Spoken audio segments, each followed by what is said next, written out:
Hello, hello mga palangga ko. Ayan, mga palangga ko, mayroon lang ako ipapakita sa inyo. Alam ko at nagtataka kayo kung para saan to. Alam nyo ba mga palangga ko, matibay to siya mga palangga ko, sobra.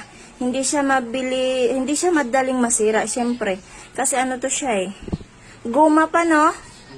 Guma. Alam nyo ba kung saan to galing at ano to? Gulong na hindi na nagagamit mga palangga ko. O may hawakan pa yan.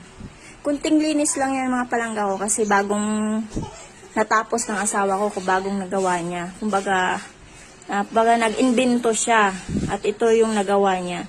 Kasi sa mga gulong diyan na sira na, huwag niyong itatapon. Maraming magagawa yan. Pwede siyang ma-recycle yan lahat mga palangga ko. Ayan. O, di ba? May hawakan. At saka pwede itong gawing paglalabhan ng mga damit. Ayan. Pero ito sa aming mga palangga ko, ito po ay gagawin naming pakainan po ng aming mga alagang biik. Ayun. Yan, mga palangga ko. Yan. Saka lansang lang yan. Lansang, Bisaya yan. Pako lang yan mga palangga ko. At saka hindi yan, kahit lagyan mo ng tubig, hindi yan lalabas yan mga palangga ko. Pulido yan mga palangga ko. Yan. Ayan. Ayan.